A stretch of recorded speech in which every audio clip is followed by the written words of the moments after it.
Hello, dear viewers, and welcome to All 24 News interview segment of SILA Quills. Today we are hosting another celebrated guest. He is an American author, a historian, and professor at Johns Hopkins University, Baltimore, the United States, Mr. Todd Shepard. Hello, and welcome, sir. Thank you so much. Glad to be here. Let's delve into discussion, sir.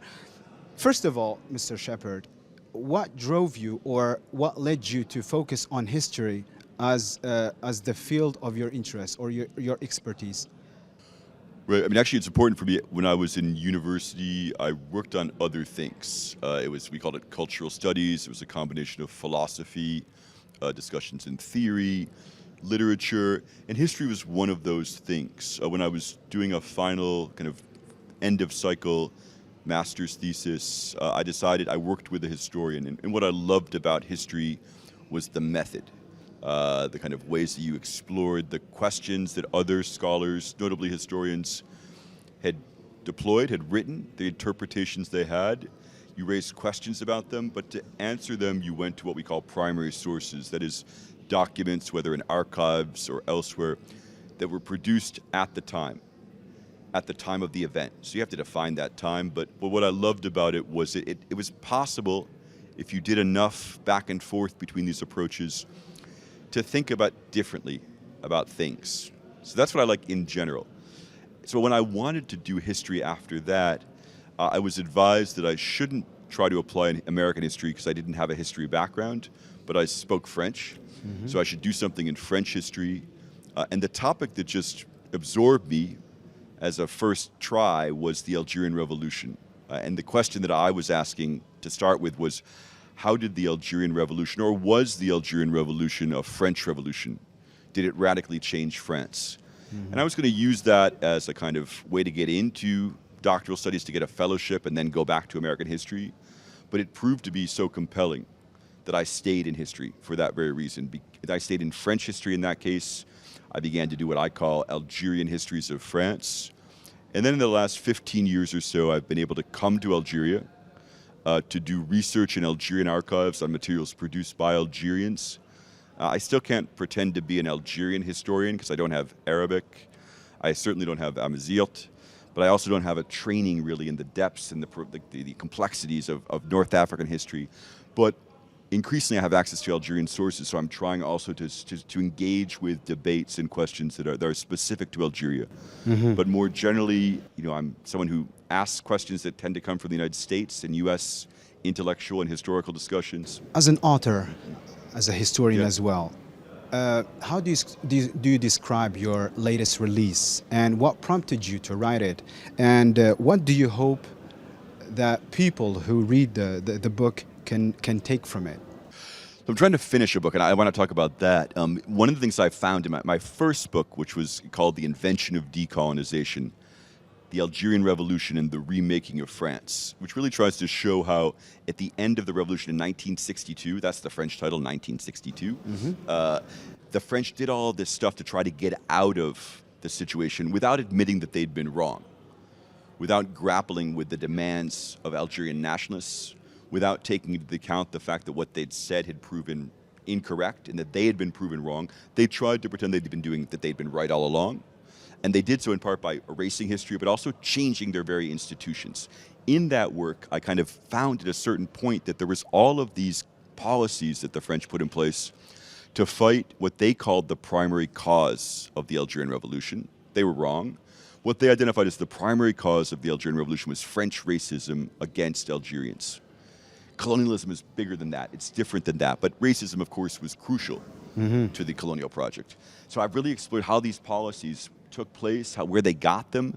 And it's particularly interesting because currently in France, there's the argument that the French have never really had a racism problem. And they certainly would never use policy measures and politics to address them. As you have mentioned right now, excuse me for interrupting you, as you have mentioned right now, decolonization and colonialism, and let's go in deep in this insight. So, and in light of the ongoing debates around the issue of decolonization, from your point of view, how can societies address historical injustices associated with colonialism?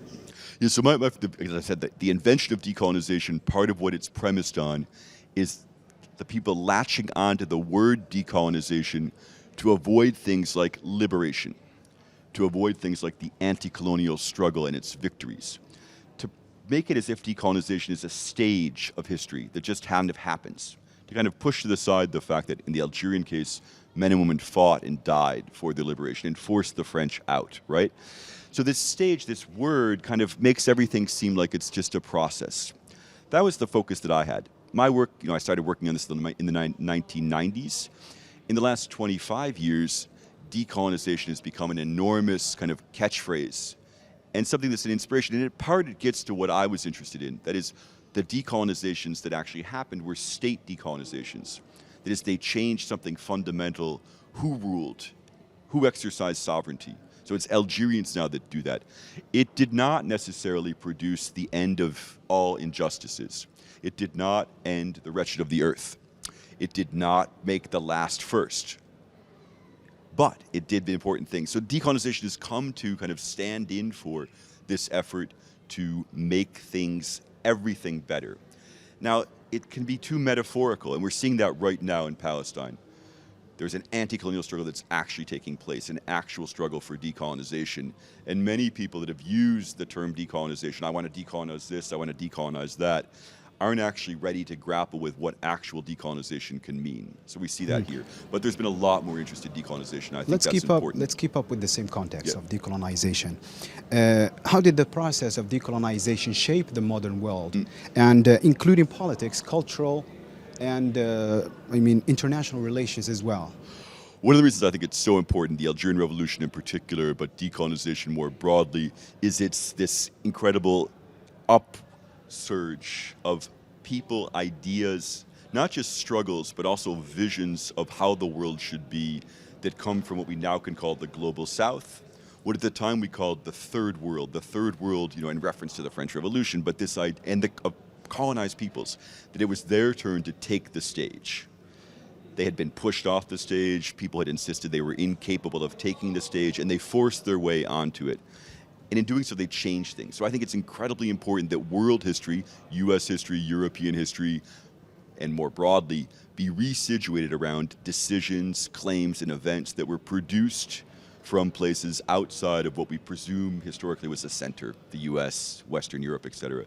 So anti-colonialism, decolonization, that's important.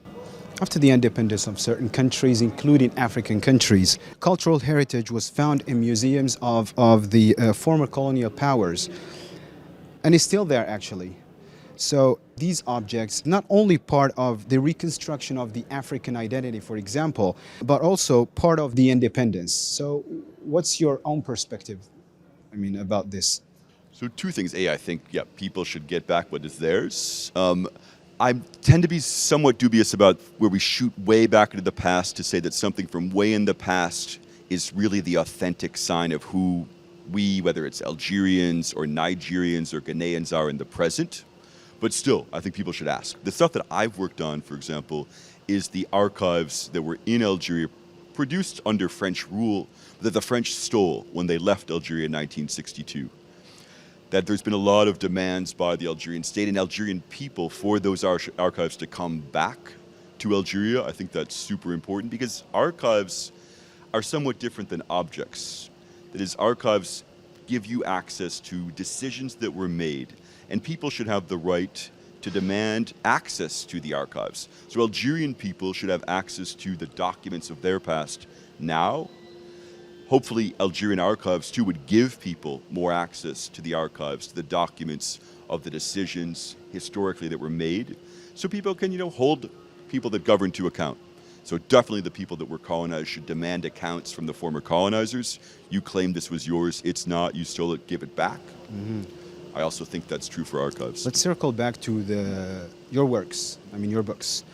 Your books touch on different aspects of history. How has this field developed during your career, and what are the most challenges and opportunities you faced? Right, so I tend to define my work as Algerian histories of France, efforts to show, and this was my main goal until recently, to really show how foundational Algerian people and French colonization and occupation and efforts to hold on to Algeria mattered to how France is today and how French people are governed today. Notably the end, decolonization, in their efforts to pretend like they had decided to do it. I've also been increasingly, because I've had access to Algerian archives here in Algeria, produced by That's Algerians, tried to do histories that speak more to Algerians, but part of that goal too is to decenter Algerian history, notably the Algerian Revolution, from France. The Algerian Revolution matters in the United States, it mattered in Chile, in Cuba, in Vietnam, in South Africa, for Palestinians. It's something that mattered enormously to the world. And I think, unfortunately, in historical debates about anti-colonialism and decolonization, the Algerian War and the Algerian Revolution tend to get put into a French-Algerian context. When Algerians have their own history, they should be doing that, even more of it. But other people are shaped by Algerian history. And that's part of what I want to be part of. We're talking about book fairs here often include wide range of genre and authors. And how do you make your work stand out in such a diverse environment? Right. I mean, so I'm a historian. And as I said when I began, I began because I thought this particular method that historians have, archives in discussion with existing scholarly research and interpretations, is interesting. And it's a way to think differently about, in this case, the past, but hopefully to use that thinking to intervene in debates about the present. That's something that I'm particularly interested in. So I'm someone who celebrates, as a historian, other ways of talking about the past. Poets, filmmakers, people that have lived their experiences. I mean, I think of, if you think of the Shoah, the Holocaust, an incredibly important event. Someone like Primo Levi, who lived it and was able to find a way to write about it. That's just far more, it gives you something that historians could never have access to. So I'm for a plurality of voices. I think what historians can do is offer our method, do so with care, avoid, I'm not very interested in ethical judgments, and I try to kind of approach the past with a different eye that emerges out of my encounter with the archives, not simply responding to, we already know this is important, I'm going to tell you more about it. But to say, maybe you forgot, maybe nobody remembers that something is super important at a certain time. And that's not in and of itself important. It is, however, if it speaks to the present. So what I try to do is have interpretations about what went on in the past that you might not know about it, that nobody really knows about it. It's okay that we've forgotten because we need to forget most things, but this I try to present in ways that speak to current discussions, current debates, and hopefully that stands out.